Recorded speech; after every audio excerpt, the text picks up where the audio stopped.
more confidently. Oh, okay, good. We're recording it. Great. Okay, good. We're recording it now. So, so I'll tell you a little bit more at the end about a little more about my course and what I do. But I first want to give you a really amazing presentation about what you can be doing to train your brain so that you can stay sharp for a long time, hopefully until 120. So I have done this webinar many, many times, and the feedback has been fantastic.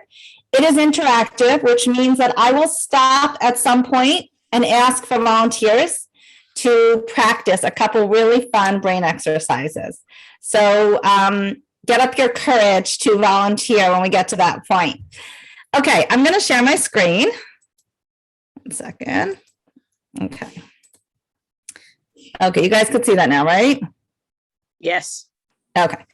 Okay, so my business is called Memory Matters. There's my website and my email. You can jot it down now, or I will also put it up at the end. If you have any questions, I will take them at the end. And you can also put questions in the chat. And at the end, I'll look through the chat and try to answer them. And if you have a question that you don't feel comfortable asking, feel free to email me after this presentation or tomorrow, and I'll be in touch with you privately. I'm really happy to get your emails and help you with your situation. Okay, so let's start with this. Okay, this is a puzzle of all the different factors that go into brain fitness. So it's not just what you eat or just how you exercise or just what cognitive training you do, right? It's all the pieces put together properly. So I like this because it shows that there are many things that go into our brain fitness. Today, we're going to focus on the two pieces that are outlined in black, which are mental stimulation and cognitive training. Okay, so this is from a website called Sharp Brains. And okay, I do hear some background noise, so if you could just mute yourself, whatever the background noise is coming from. Okay, so you've all heard of use it or lose it, right? And people always ask me, so what are the best brain exercises? So that's what we're going to attempt to answer today. So a lot of what I'm quoting is going to be from a book by Dr. Amen. Dr. Daniel Amen is a very big neuropsychiatrist who works a lot with how the brain functions, and he's really, really positive and empowering about the fact that we can change the way our brain functions and we can get it to function better no matter our age or stage. So his book is called The Brain Warrior's Way. He has another few books. He has a book called Memory Rescue. He has another book called Change Your Brain, Change Your Life. So here's the bottom line. New learning equals new connections in your brain. No new learning equals disconnecting. So no matter how old you are, mental exercise is going to have a global positive effect on your brain. And what learning does, when you learn something new, it keeps your neurons firing. So there's a great saying, neurons or cells that fire together, wire together. And cells that wire together, fire together. You want to keep all those brain cells firing, communicating, active, talking, growing. And we'll talk about how to do that. Neurons die if they're not actively firing. So unfortunately, people tend to retire, and then what do? Oftentimes, they stop using their brain as much. They end up in the doctor's office a lot. I've seen this many times. I'm sure you know what I'm talking about. People retire, and then all of a sudden, they're busy with doctors. Gosh, we don't want to be doing that. We want to keep our brains very, very active. It doesn't have to be with work. I'm going to give you a lot of ideas today about how to keep your brain active. But it's a very important piece of aging and aging well. Okay, so there are many studies I could bring. I just picked out one from Johns Hopkins. Community dwelling seniors. That means people who live in their homes in the community as opposed to nursing homes or assisted livings, who took 5 to 6 weeks of cognitive training that included at least 8 sessions of 1 to 1.5 hours. So what did they experience? What benefits did they experience from those cognitive training sessions? They experienced significantly improved reasoning and speed of processing skills. So we're not just talking about memory, we're talking about a lot of different cognitive skills or cognition. as well as better ADLs 10 years later. ADL stands for Activities of Daily Living. Activities of daily living are the things that you want to keep doing independently, that keep you functioning independently. So it's dressing yourself, feeding yourself, walking, toileting, showering. We all want to be able to do that for many, many years by ourselves. And what's interesting here is that the people that did the cognitive training not only improved in their cognition, but also in their ADLs 10 years later, which is very interesting compared with those who didn't get such training. Now, exactly what training they did, I don't know, because I don't know what I don't know the specifics of the study. There are many, many studies like this. This is just one of them that I wanted to show you. So this is my favorite slide because I have here a picture of the brain and it's color coded with different parts of the brain and what brain exercises are good for what part of the brain. Which means that if you say to me, Rena, my bicep muscle is sort of weak, what am I going to tell you? I'm going to say, pick up some weights and lift weights for the bicep muscle. But that's not going to work your core or your back or your lower or your calves or your upper legs, right? It's just going to work your bicep. So we cross-train our body. Guess what? Same thing with the brain. We have to cross-train our brain, which means that we have to work different parts of the brain because we have a lot of functions going on up here. It's not just memory. It's not just focus. It's not just decision-making. Our brains are such a complex computer, like the most complex computer there is. So there's a lot going on. So we got to cross-train our brain to do different exercises for different parts of the brain. So if you ask me, well, is Sudoku good for my brain? I'm going to say, yeah, Sudoku is good for your parietal lobes. Look at the darker blue. If you ask me, well, is yoga good for my brain? I'm going to say, yeah, it's good for the cerebellum. So the idea here is we want to be doing a variety of games and brain exercises that are going to work out different parts of the brain, just like we cross-train our body. Okay, that's the concept. Now let's go through it. The prefrontal cortex is the third biggest part of our brain. It's the front to here, the third biggest part.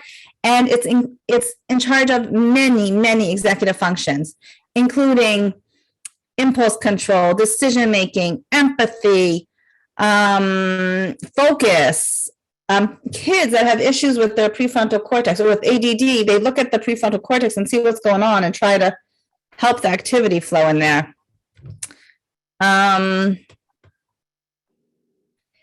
Okay, someone's asking, what if you've never been good at math games?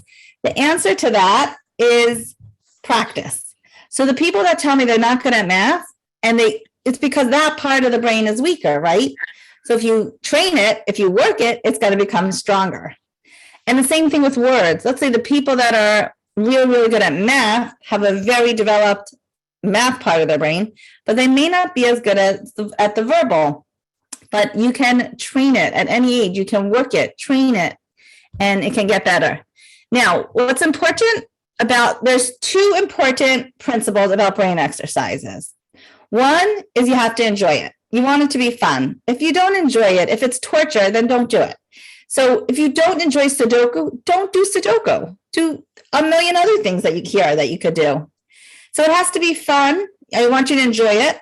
And it has to be challenging. So if you don't even have to think about that crossword puzzle you're doing, it's not doing the job because we want it to be challenging so that it's stimulating your brain. If it's challenging and stimulating, it's doing the job. If it's too easy, it's not doing the job. So the prefrontal cortex, we're looking at things, language games such as Boggle or chess and strategy games or crossword puzzles or meditation. Now, meditation is not a brain puzzle or game really, but guess what? It's so good for the brain. There's a lot of research that meditation, which actually calms us at the same time, stimulates and opens the brain. So things like meditation, yoga, and Tai Chi, which are calming, relaxing, but stimulating for the brain, are really, really good. I'm sure a lot of you have taken that up over the past few years because it's become popular. Scrabble. I want to add Scrabble to those language games. It says Boggle, but I'm also going to add Scrabble. The temporal lobes. The temporal lobes, we're talking about memory games like those card games, you play with the kids, concentration and memory games. Learning to play a new musical instrument. If all your life you dreamed about learning to play an instrument and you never did, now's a great time to do it because it's really good for your brain. And so is learning a new language. So if you've always wanted to learn Hebrew or Yiddish or Spanish or I don't care what language, now's a good time to do it. Language and music are really, really good for the brain. The parietal lobes, we're talking about those math games like Sudoku, or any of those math challenges. There are lots of them. Juggling. Here's the interesting thing about juggling. You're using both sides of your brain, right? Eye-hand coordination, and anything that crosses over your midline, so you're using both sides of your brain, is very stimulating. So juggling, you can watch a YouTube video. My daughter taught herself how to juggle over Corona. She was home and bored, and it's an amazing skill, and it's so good for her brain. And here's the interesting thing about juggling. There are these memory championships where these memory experts, they get up and they recite 100 numbers after pi that they memorized. In between, there are different competitions. They go backstage, and guess what they do? They juggle. They juggle to keep both sides of the brain working and stimulated. And that's what they do backstage in between the different competitions. I find that fascinating. Reading maps. Reading maps is, you remember that? Before the days of Google Maps and Waze. You remember those life before Waze? And we had to read maps. So reading maps is actually good for the parietal lobes. The cerebellum. When we're talking about the cerebellum, we're talking about balance and coordination. So coordination games like table tennis, dancing, yoga, Tai Chi, these things have actually 3 benefits. 1 is that they're good for your brain. 2 is that you're moving, so they're good for the body. So you're not just sitting and doing a crossword puzzle, but you're moving your body, which is super good for the brain. And the 3rd thing is that they're usually social. If you're doing table tennis or dancing or yoga with other people, you have the benefit of social. And I think over the past 2 years of Corona, we have come to really appreciate the social aspect of our lives. And we cannot underestimate how important it is for us to be social and to be with other people. It's life-saving, really. People cannot be alone. And I think we learned that over Corona. So with these games that are good for the cerebellum, so you're moving, you're working your brain, and you're with other people. So it's triple whammy good. Dancing. There are a lot of studies about dancing, ballroom dancing. Basically, you have to remember the steps. You have to work with a partner, right? So you sort of have to be coordinated and sort of dancing with someone else, coordination. So you're using a lot of skills, and it's really, really fun and good for you. Just in terms of exercise, let me just throw in something about physical exercise. And that is, here's a great saying. Ready? Write this down. When your body moves, your brain grooves. When your body moves, your brain grooves. What does that mean? That when you move your body, I don't care whether you're walking or swimming or dancing or jogging or jumping, or I don't care what you're doing, yoga, when your body moves, your brain grooves. Grooves means grows. So when we exercise anything, it makes our brain cells grow. And I'm not just making this up. There's like real science on this. I'll tell you quickly what it means. When you exercise physically, it creates a protein in the brain. It makes more of this protein in the brain called BDNF. BDNF stands for brain-derived neurotrophic factor. I could put that in the chat if you want. So I don't think I have that on this slide. Hold on. I'm not sure how to open the chat while I'm sharing. I'll do it like this. So BDNF stands for brain-derived neurotrophic. Let's spell that right. 1 second. Neurotrophic factor. Basically, it's the growth factor in the brain. So if you want your brain growing, exercise, walk, move, swim. I don't care what you do. move. When the body moves, the brain grows. Okay, you're creating BDNF. BDNF is that growth factor in the brain. It's like pouring water on a plant. When you pour water on a plant, it grows. We want BDNF to make our brain grow, we got to exercise. Okay. So this is a whole lot of different options here. Now, you don't have to do all of these every day, right? You'll be very busy if you try to do all of this every day. But every day you should be doing something that is stimulating your brain. I'm going to give you some more ideas here. Here, new learning tips. The best mental exercise is acquiring new knowledge and doing things that you have not done before. Why? Because you're creating new brain cells, creating new pathways in the brain, right? So spend 15 minutes a day learning something new. Now, that could be, I don't care if it's history, digital marketing, how to crochet, or it could be a TOA subject, anything you want, anything you enjoy, but you want to spend at least 15 minutes a day learning something new. You could take an online course. As we all know, there is everything available online these days, especially because of Corona, everything went online. So from my memory courses, which I'll talk about more at the end, to you could take a course in how to juggle and how to learn Hebrew and how to learn Yiddish. Everything's available online. A lot of it's even free. So doesn't matter when you do something new, bedtime or AM. That's a good question. I don't think so. I don't think it matters when you do something new. I haven't seen anything that says that it matters. The next part, we'll talk a little bit more about some routine before bedtime, but I don't think it matters when. But basically, when you learn something new, you are stimulating your brain, you're creating new brain cells, and it's going to work. Your brain's going to work better for you. So cross-train at work. Anyone that's still working, learn someone else's job.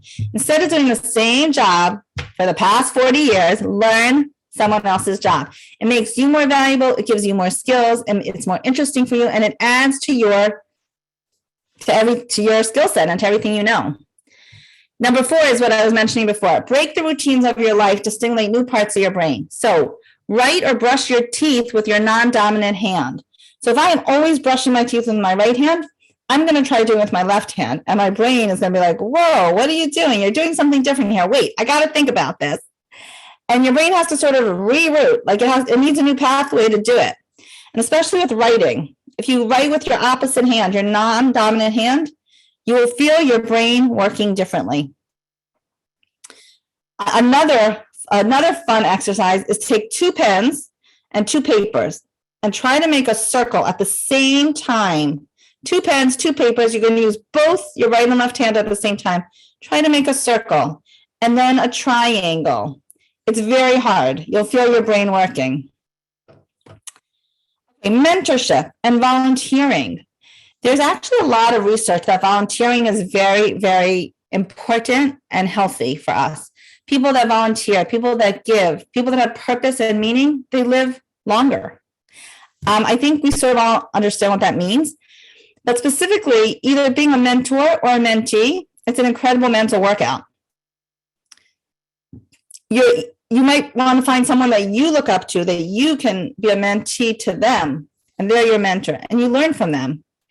Or you're a mentor to someone else. There are so many children, teenagers, and young adults today that could benefit from your amazing wisdom and life experience.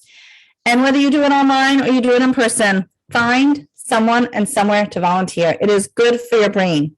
Why? What does it do? Well, it combines the benefit of deep conversation with skill building. You're teaching someone else. You're going to reminisce about your life, right? You're going to teach them. You're going to give of yourself. That is very meaningful. Empathy requires empathy and problem-solving skills. Remember, we said empathy goes on where? In the prefrontal cortex. So we take it for granted that when we talk to someone else and we mentor someone else, we for a lot of us, it comes naturally. But what I'm pointing out here is that it uses a lot of cognitive skills, and it's very healthy to do that. Okay, here are the 3 fun exercises that I promised you. So these exercises are going to help you think outside the box and think more creatively. And they're fun and you can do them anywhere and you don't even need anything to do them. Except another person. One of them you need another person or people. The other two you can do yourself.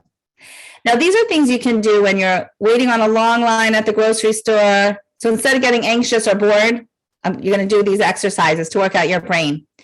Or if you're waiting at the doctor's office and it's not your turn yet and you're getting anxious, use the time to work your brain. So number one, alphabetize adventure. I'm going to explain all three, and then I'm going to ask for volunteers to do the middle one.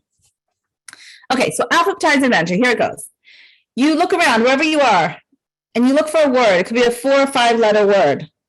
And you're going to alphabetize it, and you're going to put the letters of that word in order in your brain. If you can't do it without writing it down, write it down, and then when you get good at it, do it in your brain. So I'm going to give you an example. I always use the same one, so I know this one by heart. The word number, N-U-M-B-E-R. That's actually 6 letters. N-U-M-B-E-R. I'm going to alphabetize it. So it's B-E-M-N-R-U. Okay, I took the letters and I put them in alphabetical order. Again, if 6 letters is too hard, do less. If you get good at it, do more. You can play with it. But what are you doing? You're basically holding the information and then manipulating it in a different way than you're used to. And you're sort of you are stimulating the brain by doing that. The second one is really fun. You can do this with children, grandchildren. As long as they know how to spell and read, they can do this. So you're having a conversation with someone without using the letter E. Now it could be any letter. I chose E because it's hard. And we're going to practice this in a minute. And then I'll tell you, after you watch 2 people do it, I'll tell you what it's doing for the brain. The third one is add up a series of 1-digit numbers fast. What that means is, let's say you could take your phone number, your social security number, your address, your credit card number, any number you know by heart, and add it up. So again, you're taking information and you're manipulating it in a different way than you're used to. So for example, I'll do my home phone number. My home phone number is 991-6226. 9 plus 9 is 18, plus 1 is 19, plus 6 is 25, plus 2 is 27, plus 2 is 29, plus 6 is 35, right? I think so, 35.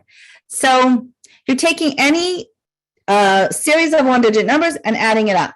For those who asked about math, this is a great exercise to work that math part of the brain. Because it's not just math, it's also you have to remember the number that you're adding up. So it's challenging. Okay, I'm going to stop my screen share for a sec, and we are going to have a conversation without using the letter E. Okay, do we have 2 volunteers who want to try this? Any 2 brave people?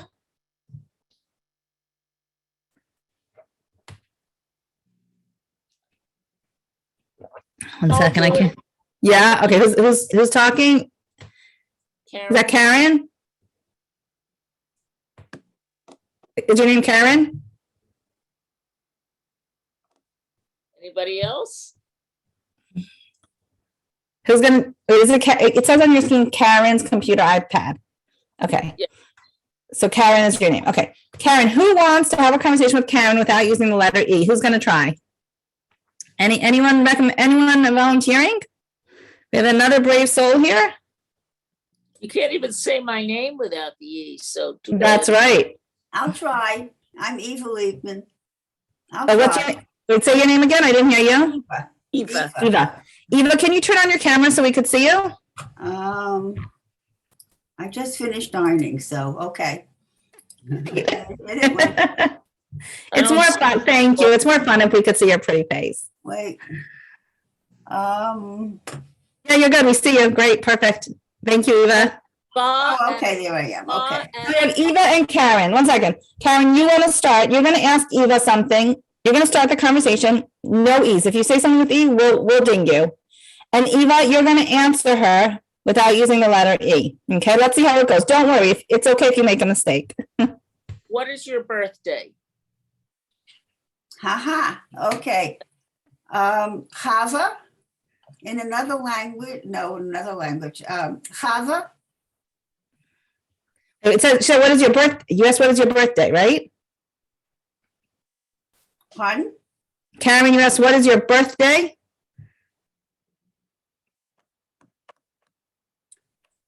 My birthday is the first day. The is wrong. So say first, just do Okay. first. Okay. She knows my birthday and she's trying to make it tough for me, okay? My birthday month has an E in it. So say it's after, is it after May? Is it, if it's in No, June, say okay. after May? Oh, you can't say after. It's a month, post January. First day, 1929. Very good. Excellent. That was hard. That was good. And an other answer too. Pardon? And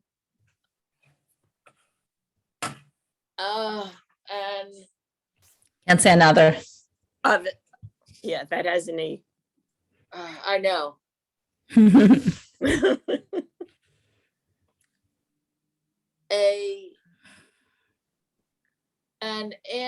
An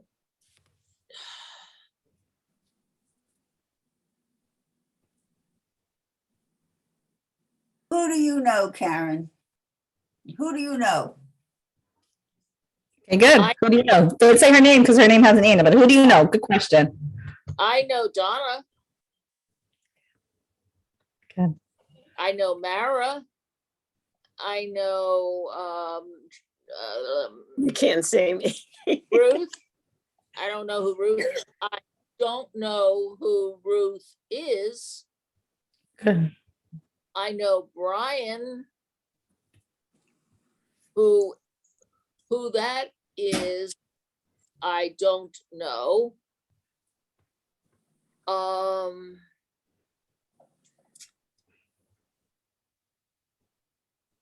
I know Susan K.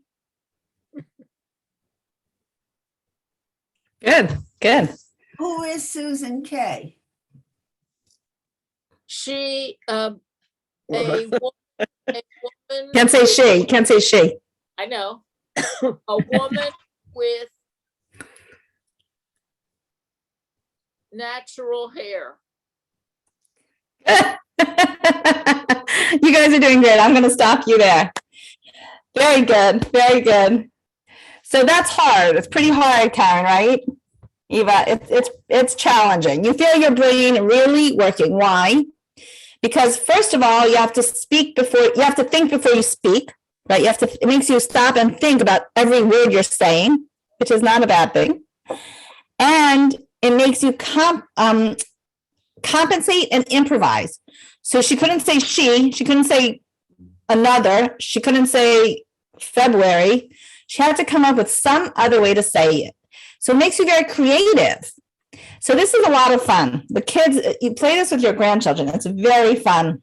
Now, if E is too hard, do L, M, N, S. Those are much easier than the vowels. But I chose E because I wanted you to see how it goes. You guys did great. Thank you for volunteering. It's quite challenging. You feel your brain working when you do this exercise. It's a lot of fun. And you can do it anywhere. You don't need a pen and paper. If you're in the car with like kids and they're bored, try this. They just have to be old enough to spell and read, basically. You have to be able to spell the words. Super fun. Super, super fun. Okay, who wants to try? Let's try the alphabetize adventure. Who wants to choose a word and alphabetize it for us in your head? Anyone want to try? I'll try that one. Good, go for it. I'm another Karen. You're another Karen. Okay, go for it, Karen. Oh, so I choose the word? Choose. You could choose a word. Choose any word you want, and you're going to alphabetize it for us. Congregation. What? Congregation. Oh, that's a lot. You're going to, wow. I'm looking at it. Okay. You're brave because that is a long word. Good for But you. I can see it. I can. see Okay, it. okay. Reading. No, do that first, and then you'll try a shorter word without looking. Okay. A, C, E, I. Oops, got it wrong already. A, C, E, G, I, N, O, R, T. Good. That sounds good. Very good. So that's with looking is a little easier. I would not have tried that without looking on such a hard word. Let's take an easier word. Try take the word stop. Let's take a 4-letter word, stop, and just can you alphabetize that without looking at it? Sure, O-P-S-T. Wait, what'd you say? O-P-S. Good. Okay, good. So next time you want to try this, try a 5-letter word. So this is a good, it's just, you're using your brain in a different way. You're sort of creating a new way that you're manipulating the information in your brain. You're not used to alphabetizing it, right? So it's a very good brain exercise. That was great. Thank you so much, Karen. Okay, I'm going to go back to sharing my screen. So these are 3 brain exercises that you can do anywhere to help think outside the box, think more creatively, and grow new brain cells. And I really love them because they're fun. Okay, the next one is also really fun. Okay, this is called the Stroop test. You can Google this and try it afterwards if also. But basically, it's called the Stroop test. And you see the colors are written, the words of the colors are written, but not in the color. So for example, blue is written in green and red is written in purple. So I'm going to ask for a volunteer to say the colors that the word is written in and not what's written. So I don't want you to say blue. I want you to say green. Okay. Now what this does is, again, it's surprising your brain. The first time I did this, my brain was so confused, but the second and third time it got much easier. So I'm going to ask for a volunteer who wants to, we'll do a cross. We'll read a cross and like this, back and forth. And we're asking you to say the color that the word is written in. Who wants to try? I'll try it. Okay, Susan. Oh, Okay, green, purple, yellow, orange. Yellow, orange, blue, Good. green. Orange, green, yellow, orange. Green, yellow, purple, blue. Blue, purple, orange, yellow. Yellow, I guess it's yellow. Blue, yellow, green. Well done. Very well done. Was that hard? Not a little bit. I had A little bit. You have to focus, right? You have to focus. And in the beginning, it's hard. As you went on, you did even better. And I actually did this last week to another group. And I also saw the lady who did it, as she went on, she was able to move faster and faster. The second time you do it, it's much easier. So you can Google this, Stroop test, and you can do it. It's just a fun brain exercise. I also, before I go on to the next one, I wanted to mention jigsaw puzzles, because jigsaw puzzles is not on that list of different brain exercises and games and stuff. Jigsaw puzzles are actually very good for your brain. They so much so that they can even improve short-term memory. I just looked this up because I knew that jigsaw puzzles were good for you, but I was curious which part of the brain it works. And it said that it is good for, first of all, it uses your left and right brain. So that, remember I was talking before about using both sides of your brain. So jigsaw puzzles use the left and right parts of the brain, and it improves cognition, and it improves short-term memory and problem solving. So again, it's fun for people that love to do jigsaw puzzles. You're really using a lot of different cognitive abilities. So that's another good one, jigsaw puzzles. I have to add it into my presentation, but people often ask me about it. And the other thing I want to mention is knitting. Knitting, crocheting, crafts are also very good for the brain. Yeah, Karen, what do you have there? What is that? That looks like some type of craft. Unmute yourself and tell us. You're muted, Karen. She's It looks doing pretty. needle- she's It's a doing hollow needlepoint. cover and needle point, and it says Shabbat. Oh, that's so pretty. Okay, I saw you doing something. So it's a needlepoint. Perfect. So that's case in point here. I specifically looked up knitting, but I think it's not just knitting. I think this applies to any of the crafts, that it actually lowers your chances of getting mild cognitive impairment, which is so interesting. MCI is called mild cognitive impairment. So that knitting lowers your chances of getting MCI, which is fascinating. Again, you're using a creative part of your brain, and you're using your brain, period, which is what we're trying to keep. We want to keep doing that. So all the arts and crafts are also very creative and very good for your brain. Okay, so 1 second. I actually want to do this slide first. So now let's talk about computerized brain training programs, because people always ask me about this. So there are many, and I will go through some resources with you. I'll give you some of the options, but let's just talk about it in general. So there is definitely a place for computerized brain training programs, but they are not the end all be all. Meaning there's a lot of research that says that it can increase your mental flexibility, keep you mentally sharp as you age, and even make you more intelligent. You need to be careful about the studies that are funded by things like Lumosity, right? Because obviously they want to prove that Lumosity works because they want you to buy Lumosity. Now, Lumosity is great. I have nothing against Lumosity. But there's a lot of research out there, and we're trying to figure out we're trying to do long-term studies as to what does it really do for you. So I do believe that it's good for you. However, I don't want you playing Lumosity 10 hours a day. I don't want you in front of any screens 10 hours a day. So there's a place for computerized brain training. Let's say 15 minutes, half hour a day, a couple times a week is great. I believe that those exercises I think they do keep you mentally sharp. And during Corona, when we couldn't go out and we couldn't be with friends, it definitely had a place. The problem is that we all ended up spending way too much time in front of the screens.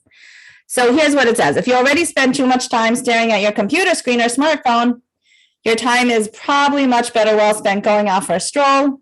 Sun and air are always healthy for you.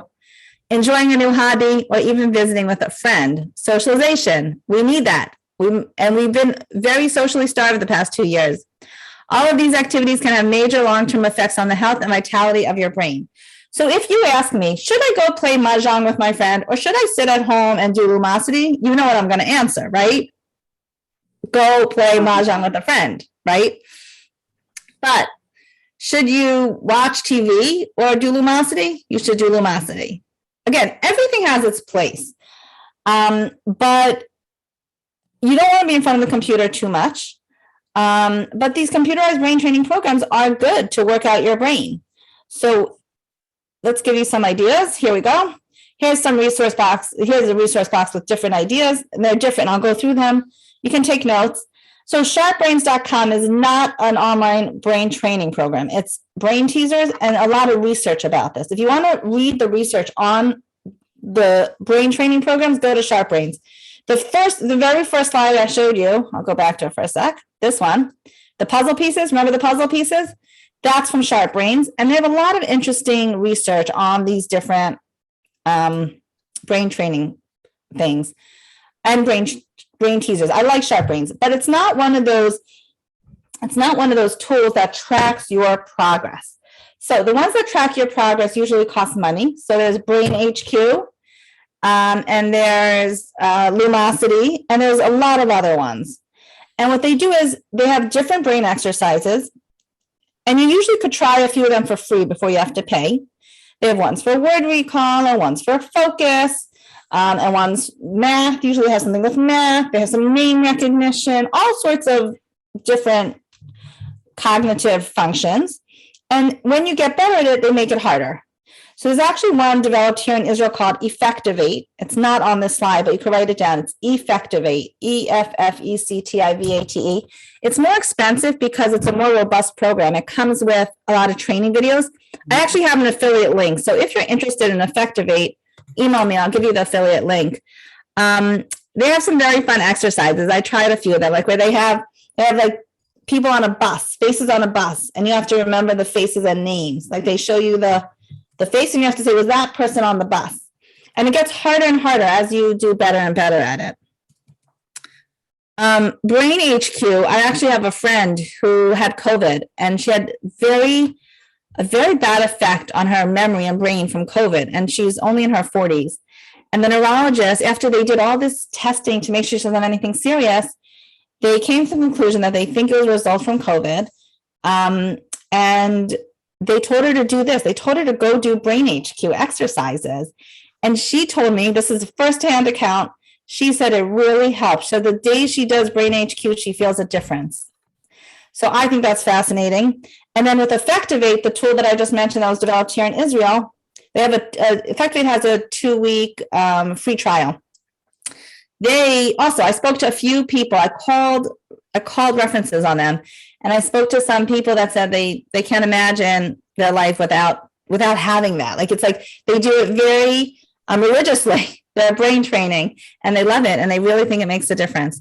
So that's just some anecdotal stuff that I heard from people myself. I haven't done the research on this myself, but there is a lot of research that says that it helps. It's hard to prove because there's so many factors that go into our brain fitness, right? Physical exercise, what we're eating. Like if we eat sugar and junk all day, our brain's not going to work, right? So it's very hard to prove what works. But there are a bunch. Brain HQ, Lumosity, Effectivate are 3 of the good ones. Those are all paid. You can do free stuff to try it out, and then you pay. And they measure, they track your progress. The CogniFit one here, the CogniFit here is in the middle of the screen. It says Senior Driver, a web-based cognitive training program that assesses your ability to drive. So if you're worried about your driving, you can go on and do this test and see where you're holding. And then there's Lumosity, and then there's the bottom one is memoryimprovementtips.com. It's free, a lot of different free brain exercises, but it doesn't track your progress, and it's not as pretty. Like it's not as, the interface is not as fancy as the more modern programs that charge money. But these are some different options. There's the paid ones, the non-paid ones. The one I didn't say was Cognicity in the middle. Cognicity is a cognitive assessment designed to measure whether your cognitive skills are within normal. And if they're not, then you're just supposed to go to a doctor. It's not diagnostic. It's just an idea of like, oh, should I go to the doctor about this? But if you're worried about your memory, you also can get in touch with me. I do memory assessments. I'm happy to help you, with some of your memory concerns and to help you figure out whether it's something more serious or not. Okay, so a little bit more about what I offer, and then I'm going to take questions. So Memory Matters offers a 14-week online course. I am not actually running that right this second. I hope to run it again after Pesach. So if you would be interested in hearing more about that, just get on my email list. You get on my email list by going to renayudkowski.com, which is my website. It's down here, renayudkowski.com. And when you put in your email, you will get a freebie. The freebie is a beautiful checklist that says, is my memory loss normal? And I've normal versus abnormal. And so you just go to my website, there'll be a pop-up that asks you for your email. You give your email and automatically you will get a freebie about, is my memory loss normal? If you don't get that pop-up, just scroll down the page there's a thing that says freebie, put in your email address. So it's renayudkowski.com. So that's my course. My course is everything about memory, everything about memory, techniques for names, numbers, lists of items. For people that want something more like smaller, more bite-sized, and something you could do every week, I have a membership, a 3-month membership called Remembership. That's in the middle of the slide, Remembership. Isn't that cute? My brilliant sister came up with that. It is a 3-month membership. Whenever you start, like you could buy it today, and as soon as you start, you get a video, a short video. It's not a lot of time, a short video about memory with techniques and tips, a brain exercise that you do whenever you want. And once a month, we hop on a live group coaching call, and you have lifetime access to those videos. So it's really convenient. You could just buy it anytime, do it anytime, and we have a WhatsApp group as well. So that's a video a week, a brain exercise a week, and a monthly group live coaching call on Zoom. You could ask me questions. If you want to just talk to me about your memory, I do offer a free 15-minute discovery call. You can book that on my website also, or email me. I have a private Facebook group for anyone that's on Facebook. It's called Memory Matters Tips and Tricks for Midlifers and Seniors. I post in there every day. And I also have a 2-part master class called You Name It. And that is just the techniques to learn names. And it's really fun. And it's only 3 hours. And that I also do live on Zoom. I hope to offer that again soon. So if this sounds interesting to you, get on my email list. You'll know about the live stuff as I offer it. I also do a lot of free podcasts and interviews with professionals, and I send those out for free to my email list. So I think it's worthwhile to be on my email list. I'm going to stop my share. I'm going to actually just put my website in the chat so you have it, and you can just click on it if you want. When you click on that, you will automatically be taken to my website. 1 second. And you can check me out somewhere there. I also have some more free videos. Are we from Chicago? No, those are cousins. We have cousins in Chicago, the Yukovsky cousins. Okay, where does the New York, I'm reading the questions from the chat. Where does the New York Daily Spelling Bee fall into this? Spelling bees are great.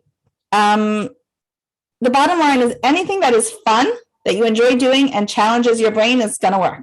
So remember all those different exercises for different parts of the brain that we put up there? You want to do a variety of stuff. So spelling bees are great. What else? Let's see. 1 second. Hold on. Oh, there are a lot of questions here. Okay, 1 second. We answered that. Does coffee sharpen your brain? Good question. Coffee has antioxidants in it, and there is research that coffee is good for you. However, everything in moderation. So we're not talking about 6 cups of coffee a day, and you should not be drinking it before you go to bed because then you're going to have trouble sleeping. And you should not be dumping 3 tablespoons of sugar in it.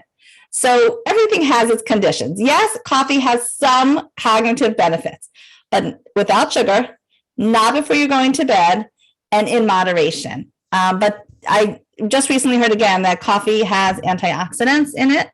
And as we know, it makes you feel alert and it makes your brain work and wakes you up.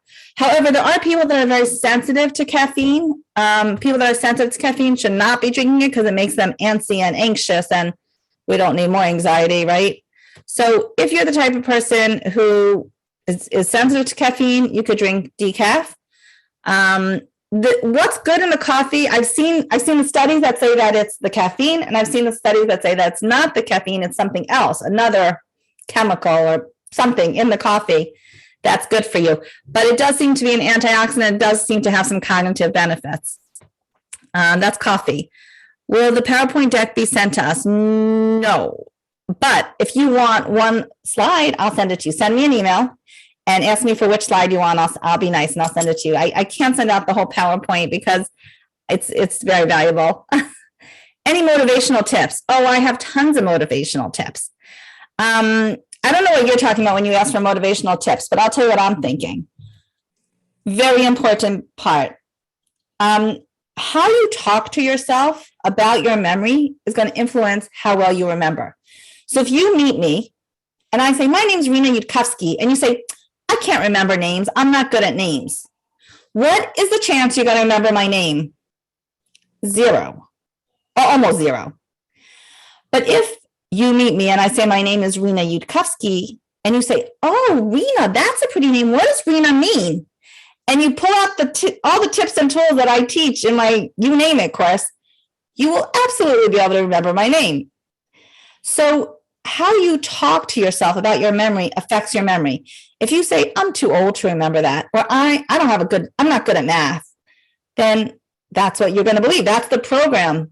If our brain, Jim Quick says, if our brain is a computer, our self-talk is the program that it runs on. So what program are you running your computer on? Is the program, I'm not good at names, I can't remember your name?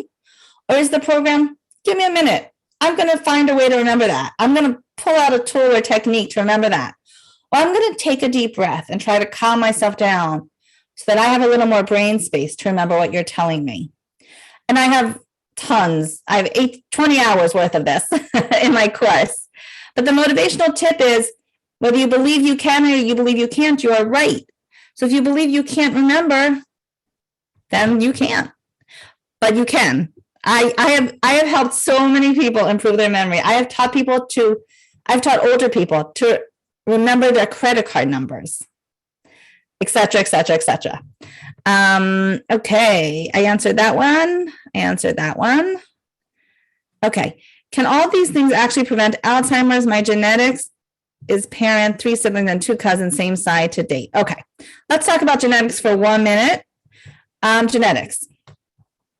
Tammy, I see you raising your hand. 1 minute. Let me just answer this, and then I'll take Tammy's question. Okay, genetics. Genetics play a role, but a much smaller role than we thought many years ago. So the good news is that you have a very good chance of, even if you have the gene, you have a good chance of beating it through lifestyle changes. So I have a whole nother webinar called the 4 tips to prevent dementia, but I'm going to say this really, I'm going to throw it at you real fast just so you have it. And then, I'm happy to do another webinar on this, but the bottom line is genetics only play a very small piece. I just heard a big neurologist say that 90% of the cases are not genetic. 90% of Alzheimer's or dementia cases are not genetic. Only 10% are genetic. Now, a lot of people are telling me, oh, my mother had it, my father had it, and they're scared to death of getting dementia, right? But the good news is that we could try to fight it in terms of there are risk factors. Like every disease, there are risk factors, and there are about 9 risk factors for dementia. If you can lower your chances of every risk factor, then you are lowering your chances of getting dementia. I'll just give you one example. Obesity. Obesity is a risk factor for dementia. Obesity is treatable. We can try to lose weight. We can exercise. So if we can lose weight, we are lowering a risk factor for dementia. Now, can I promise you you're not going to get dementia? I can't promise you. No one can promise you. But the genetics piece is much, much less than we thought years ago. And there's something called epigenetics, which means how is the gene expressed? So even if you have the gene, it's like a light switch. So the electricity is here. The bulb is here above my head, right? But there's a light switch. You got to turn it on. So the epigenetics means that even if you have the gene for Alzheimer's, is it going to get expressed or not? And if you live a very healthy lifestyle, and I'm talking diet, exercise, cognitive exercise, social stimulation, you have a much smaller chance of that gene being expressed for disease. I know I just said that really quickly, but that's the principle. And I hope that a little bit answered your question. There's a lot more to talk about to answer that question, but I'm giving to you on one foot. Tammy, do you have a question? Yes, could you go back and show some of the previous slides? I was trying to take the info down and I kind of missed a couple of things along the way. Yeah. Was there a specific slide? Could you maybe show each one just briefly? Yeah. Yes. Hold on, I'm going back. Okay, so the first one was, that's the different pieces of the puzzle. You can find that on SharpBrains. Okay, This that's was fine. Just use it or lose it that you know. This was the study from Johns Hopkins. You probably wanted this one, right? That one I got. You got that one? Okay. This was also new learning tips. Yeah, that one I started to, that one Okay. I was missing. So it's taking an online course, cross-training at work, breaking the routines, doing things differently, writing or brushing your teeth with your non-dominant hand, and mentorship, either mentor or mentee. Volunteering, I mentioned. Okay, the next one was the 3 exercises. Did you get that? Yes, I did. Okay, and then the Stroop test. Yeah, that Yeah. I got. And then the resources. By the way, there are many other resources. I just picked out the few that I know about and that I heard about and that I checked into. There are many, many, many, and there are apps on your phone. I'm sure many of you play the word bubbles and all those word games, and they're good for you and they're addictive. So that's why I sort of gave a warning, don't spend all day on it. I actually once sat down to do one of those word games on my phone, and an hour went by and I did not realize it. A whole hour went by and I was like, I can't believe I just did this for an hour. It was fun and it uses my brain, but you have to make sure that you're not doing too much of it and neglecting your, it's healthier to go out and take a walk. Not healthier. Like I said, everything has a place, but you need to make sure you're doing a variety of things. Okay, and then this was just the about computerized brain training programs, and then my stuff. Basically, what you want from my stuff is the renaidkowski.com, because from there you can find everything else. From there, there's a tab that says Remembership at the top. And there's also at the top of my website on the right, there's a link to my YouTube channel where I have a lot of free videos, and a link to my Facebook group and to my LinkedIn profile. Okay, did you get what you wanted, Tammy? Link to your YouTube channel, where is that? On my website, therenayudkowski.com. It's on the slide. Yes. At the top right of my first page of the website is a Yes. YouTube channel, a Facebook link, and my LinkedIn profile. You can get to all of that Oh, from on my the website. Okay, thank you very much. Yeah. Yes. Any other questions? I hope you learn. Oh yeah, go ahead, Susan. It doesn't, in terms of jigsaw puzzles, does it make a difference whether you're doing them online or putting pieces on a board? That's a good question. That's a very good question, because I don't know for sure. I'm going to tell you my gut feeling. My gut feeling is that when you're holding something in your hand and you're looking at it in front of you and you're moving the pieces around, I'm thinking that's a more real experience, right?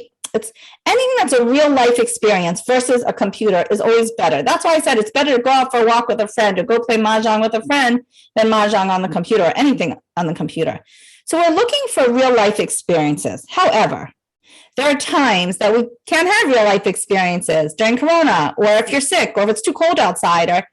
So I feel like anything that's a real life experience is better. So my gut feeling is to say that it is better to hold the pieces in your hand and do it on your table than on a screen.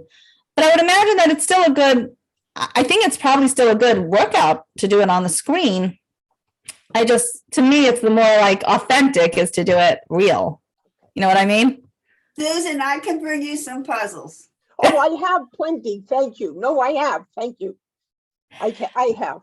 Okay. Mara wants to know, where are you now? Is that a photo behind you? So I am in Israel, and that is a virtual background. Oh, It's wonderful. it's a virtual background. That's not really, I'm in my guest room in my house, but you can't tell that because it's a virtual background. It's a secret. Any other questions? I hope you learned something new. Thank you for taking part. Thank you for the volunteers. And I wish you all a good week. You should stay healthy and well. And thank you so much, June, for having me. Of course, I want to thank Shabbat you and thank Sisterhood and Hazak for co-sponsoring this. And if everyone wants more, we can get more, right, Rena? If we want other. I have a lot more. I have a great webinar on 4 tips to prevent dementia. I have a great webinar on teaching you how to remember a shopping list.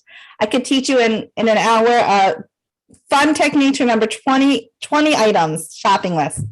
I have another one on focus and concentration. It's called it's called Why Did I Come to the Fridge? And it's 4 tips for focus and concentration. That's a fun one. I usually start with that. June, did you hear that one when I did it for IND? I that one. It was great. Yeah. I learned so much from it. Yeah. It was amazing. Yeah, I usually told start with my that. husband about it. Yeah. Thanks, Yeah. June. So Rena, thank this was you great. so much. This was wonderful. And Yeah, my pleasure. Very good feedback. Right. And I know you have to go into Jerusalem today, so. Yes, I am running now to Jerusalem for a very, very special big event in Binyanei Ha'uma, if you know where that is. This is the first time we're having such a big event in Jerusalem without having to show our Tav Yarok, our green pass. And we're all very excited that we're going in there without green passes. It's a Shemitah event. It's an event, there's going to be farmers' wives there who are keeping Shemitah. It's a special Shemitah event, so I'm very excited about that. Well, enjoy and. Thank you. Thank you all. Take good Thank care. you, everybody. Thank you. Excellent program. Okay. Thank you. I'm You're very welcome. You're grateful for this welcome. program. Okay, I'm gonna end now. Bye, everyone. Enjoy the rest of the day. Thank you, June. Great. Thank you. Sure. June, when will we You as get this well. recorded? I see you recorded it. I will ask Gabby. Did But, she send it out push- to yeah. everybody? Well, It's probably, I think what she usually does is it's there and you have to go and I never did this before, but it's there if you want it and you can just go into, CBS and get it. oh, Or maybe because it's she sent silly. it to you. I'm not sure. All But right, I will call Abby or text her right after this. great. and Would you let you do know. that? Okay, Yes, thank I you so will. much. Okay, Excellent. thank you. Have a Thank you, great everyone, day, for everybody. coming. Thank you. I had fun, Well. even though I did this one already. June, that's wonderful, June. June, it was a Wonderful. great program. Good. Thanks for suggesting it. Good. Very And if you really, I did two other with her that I thought was great, about why did I come to the fridge? That was a great one. And she has a lot more. So if everybody is interested, we will continue to do Okay. this. Why did you go to the fridge? Oh, it doesn't have to, I'll tell you briefly what I remember. It doesn't have to do with loss of memory. It has to do with focus. Yeah, paying attention, yeah. Yeah. So if you focus on too many things, you multitask, you're not going to remember. But Right. that's basically what I got out of it, which is That true. sounds great. Good thing. Okay, very good. Okay, well. enjoy Have a the good rest of day. the day. Thanks again. Okay, sure.